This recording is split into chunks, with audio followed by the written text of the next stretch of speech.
Foi um dia de contrastes, enquanto em Lagos se celebrava o Dia de Portugal, de Camões e das comunidades. Em Lisboa ocorriam 2 episódios de violência que vêm pôr em causa a ideia de que somos um povo de brandos costumes. Há apelos à intervenção do poder político. É um dos temas deste explicador, mas não só. Há pouco foi confirmado que 3 dos crimes de que estava acusado José Sócrates prescreveram. É um dos casos da Operação Marquês, processo que já leva mais de 10 anos. Será preciso mexer no Código de Processo Penal? É uma das perguntas que fazemos aos nossos convidados, o deputado do PSD Pedro Neves de Sousa e Rodrigo Taxa do Chega.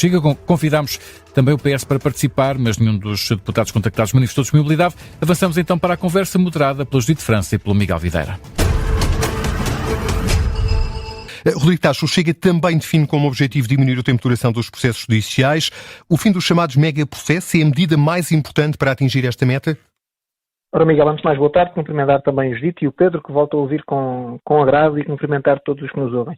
Eu vou tentar fazer aqui um esforço que é o seguinte: eu sou jurista, o Pedro é jurista e os juristas, como é sabido, falam muito de juridiquês, e quem não percebe do direito porque não tem que perceber, não compreende muitas vezes o que é que nós estamos a falar. Eu vou simplificar isto tentando fugir aqui à terminologia jurídica que eu e o Pedro bem conhecemos porque nela nos formamos. Isto funciona essencialmente da seguinte forma: o recurso é uma garantia.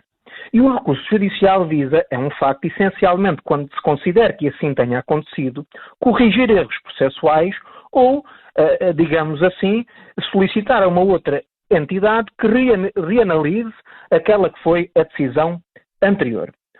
Ou seja, o recurso não garante que as decisões que já existam sejam alteradas, mas permite a sua reanálise.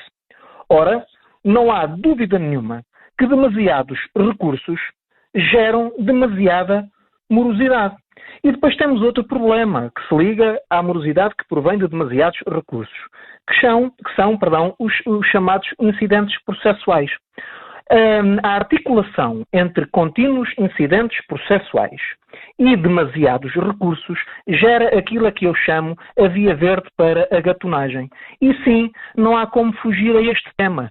Tem que haver uma reforma do processo penal, porque não há nada pior para a justiça portuguesa do que, mesmo que não tenha culpa de assim acontecer, porque de facto a lei prevê estas possibilidades, a imagem que passa para a população que não percebe de direito como nós é que ninguém está ali a fazer nada e andamos a brincar com a justiça, e a justiça, na verdade, só serve para punir aquela pessoa que vai ao Pingo Doce e rouba uma latinha de atum de 5 euros, mas quando estão em causa pessoas muito poderosas e com grandes recursos, nada lhes acontece. Portanto, sim, a justiça, o processo penal, tem que ser alvo de uma reforma. Eu compreendo as preocupações do Pedro enquanto jurista, mas com a consideração que o Pedro sabe que eu tenho por ele, com sinceridade, desta conversa dos pactos de regime entre PS e PSD, estamos todos nós fartos.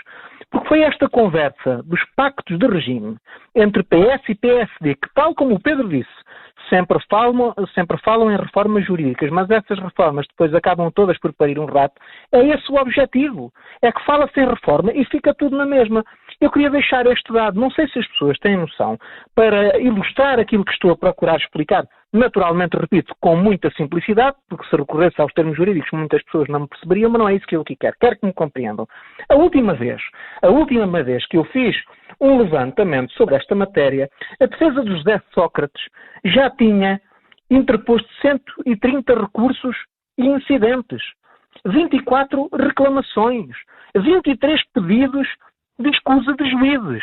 Esses mesmos juízes que tiveram a oportunidade de referenciar que consideravam que estas manobras eram um interminável carrossel de requerimentos, decisões e recursos com o fim de entorpecer a justiça ou protelá-la.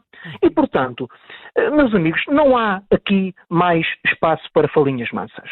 Tal como em tantas áreas no nosso país, a justiça necessita de uma reforma. Não é aceitável, não é compreensível à população, mas não é compreensível também, não pode ser compreensível a quem como é jurista, a quem como o Pedro é jurista, que nós aceitemos esta realidade como sendo passível de continuar. Eu lamento imenso. Nós temos que reformar a nossa justiça. Ninguém aqui defendeu, porque eu volto a dizer, o recurso é uma garantia judicial. É certo, ninguém está aqui a defender, nem nunca nós no Chega defendemos acabar com todos os recursos. Não é isso que pretendemos. Agora, este verdadeiro atentado contra o bom senso que representam estes eternos recursos e havia aos incidentes processuais que depois se tornam, como disseram no início deste nosso debate, como verdadeiras manobras dilatórias, meus amigos, não vale a pena nós enganarmos as pessoas. Isto só tem um propósito, é safar a gatunagem, que é o que acontece sempre neste país. E como jurista, esquecendo agora por segundos que sou deputado, mas como jurista, vou dizer algo que todos também compreendem. Quem é formado numa faculdade de Direito é formado a compreender o direito, mas também é formado, obviamente, a saber como atrasar o direito se isso lhe interessar. Os bons advogados são ávidos a utilizar de todas estas possibilidades que a lei prevê para demorarem a justiça ou para que, em última análise, como agora acontece quando os crimes prescrevem, para que nada aconteça. Fica claro. Rodrigo Tacha, o Jornal Público avança que um dos autores do ataque ao ator fará parte de um grupo de extrema-direita, Sangue e Honra. Temos em Portugal, como noutros países europeus, um problema com grupos violentos de extrema-direita? Antes de mais, quero associar-me à mais sincera e genuína condenação destes dois episódios. São comportamentos inaceitáveis, são comportamentos que a todos nos cabe condenar e faço votos de que quem os cometeu seja punido com a severidade necessária para nunca mais os repetir e que Portugal não volte a assistir a episódios desta natureza. Eu não sei se são de extrema-direita ou não, podem ser do que eles quiserem. Por mim, estes atos e as pessoas que os cometeram é para condenar, são condenáveis. Mas não posso fugir a responder algo que o Pedro também disse. Eu compreendo o argumento de que nós não conseguimos, nem é possível no nosso país, como em qualquer outro, ter um polícia em cada esquina. Só que isto, como dizia o outro, anda tudo ligado. E anda tudo ligado porque, de uma vez por todas, nós temos que abandonar essas ideias de que a insegurança e o aumento da criminalidade são sensações, porque não são sensações.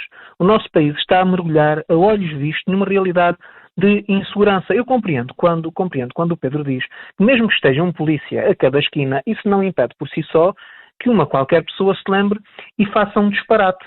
O problema não está aí. O problema é que a polícia é pouca e, efetivamente, quando acontece alguma coisa, depois a punibilidade efetiva a quem comete estes atos, a quem tem estas atitudes, é pouco visível e, em alguns casos, acaba por ser nenhuma. E, portanto, nas políticas criminais também há um efeito de dissuasão. Eu vou dar um exemplo caricato, é o básico dos básicos, não mesmo ridículo para perceberem. Se uma pessoa chamar um nome a alguém e a outra lhe disser à próxima dou-te um estalo se repetires, e a pessoa repete, leva um estalo. Aquele que está ao lado a ouvir pensa assim, eu não posso chamar isto a esta pessoa porque ele já levou um estalo. Se eu faço a mesma coisa a mim acontece-me igual, deixe-me estar quietinho. Isto é um exemplo básico, é o básico dos básicos, mas é para percebermos como é que as políticas criminais funcionam também no que respeita à dissuasão. Portugal tem neste momento um sério problema. Nós estamos num ponto de viragem da nossa sociedade e nós achamos que é útil continuar a fechar os olhos à nossa realidade. Veja-se as reportagens que há diariamente sobre o que se passa em Lisboa. Conflitos, insegurança, moradores em determinadas zonas da cidade. Eu estou a falar de Lisboa, mas naturalmente isto acontece em todo o país. Se formos ao interior ainda é mais perigoso. Se formos ao Alentejo ainda mais perigoso fica, porque os meios de reação ainda são menores. Portanto, isto anda tudo ligado. Nós temos que assumir todos, como governantes, como deputados, como políticos, que Portugal tem determinados problemas, as reformas efetivas têm que ser feitas e eu, enquanto deputado do Chega, aquilo que posso dizer é que o nosso partido está aqui para isso. Os portugueses estão cansados de conversa fiada. Os portugueses querem atitude. E nós, neste momento, PSD e Chega, só não alteram aquilo que não quiserem. Seja na Constituição, seja na reforma penal, processual penal, reformas de política criminal, contratação de forças de segurança. Eu vou repetir isto. PSD e Chega só não aprovam aquilo que quiserem, mas vou dizer aquilo que ainda é mais importante. Ficou claro, Rodrigo Tacha. Deixe-me só terminar com isto que é muito importante. PSD e Chega só não aprovam aquilo que não quiserem, mas para isso é preciso que o PSD queira, porque nós queremos, assim queira o PSD também. Fica claro, Rodrigo Tacha. Pedro Neves de Sousa, muito obrigada por terem estado connosco neste explicador. Muito obrigado, muito obrigado. Muito obrigado.